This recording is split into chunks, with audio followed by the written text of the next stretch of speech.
My name is Ayotunde Ayoola. Ayotunde means joy has come again, and my last name means joy of wealth. Joy all around.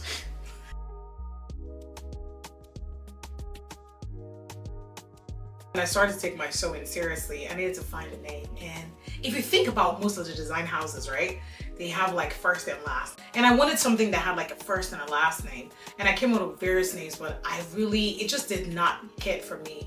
So one day at church on a Wednesday, during a Wednesday service, then my choir director, he wrote a song.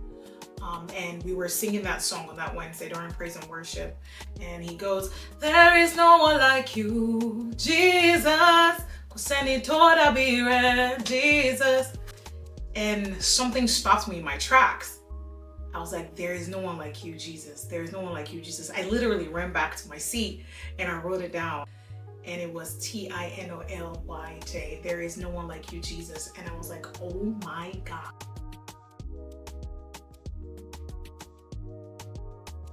I had an aunt when I was growing up, Auntie Joe, of blessed memory, God bless her. She had a shop growing up in Nigeria, and she made clothes in my neighborhood. I would come back from school then, because my mom didn't want me to be a home alone. I was a child, a teenager, and I was definitely probably up to no good. I would stay at my aunt's shop or her store with her, and I hated it from the bottom of my heart. But God, I am so grateful for that now. She would teach me how to take clothes apart. We had paper to use to learn how to sew, fabric. I would help her cut some things, and not for clients, but just to keep me busy. And then in high school, we had this class called home economics, and they would teach you the basics of sewing, pressing, tie and dye, all of that. So that was the initial foundation for me. Moving to America, I really didn't care for sewing. It was not on the forefront of my mind. But I had a wedding in 2008, if I'm not mistaken, and I got fabric for my friend shipped from Texas, 2 of them. The Nigerian wedding ceremony is of 2 events, right? You have the traditional and then the conventional wedding. So she sent me 2 bundles of fabric because I was going to be part of a bridal party for me to make. I had a tailor in the DMV area. God bless her where she is. I would not say anything negative about her here. But I took my fabric to her to make for me. Flight was 6 a.m. Friday morning. She gave me back my fabric, both bundles, unsewn, 9 or 10 p.m. Thursday night. I call that a God divine moment because that was where everything started from.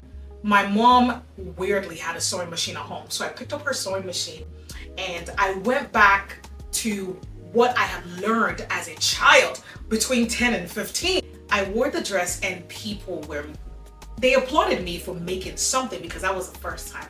That was where it all began. But I still did not have the confidence to do it like a business. And then I went to pharmacy school. I was doing it here and there. And then after pharmacy school, I started to make clothes for myself. I was not formally trained. 2020, I said, okay, we will do something about it. The first thing I did in 2020 was I started making masks.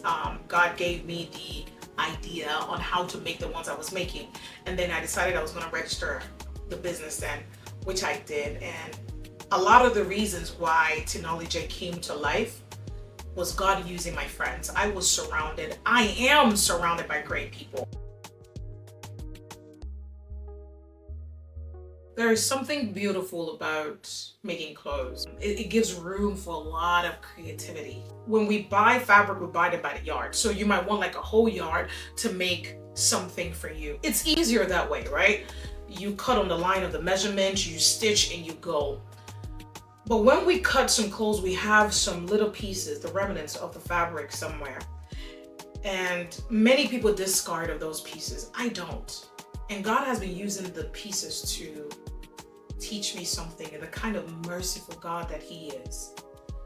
He doesn't throw away everything that you are. Your mistakes, your errors, He turns them to make them work for you. So if you're thinking that the mistakes you made, the errors you made, the bad decisions you made, if you think that that's going to stop you, you're in the wrong hands. You need to fall in the right hands. if you put pieces in my hand, I would love to make fabric with it. But if you put your own life pieces in God's hand, what God will produce, it might take longer. It might be harder, because when we're working with pieces, we have to keep sewing. A lot of needle points, a lot of pinpoints, a lot of pressing and iron. So there's heat. There is like puncture from the needle. But by the time this is done, you will be a prized possession.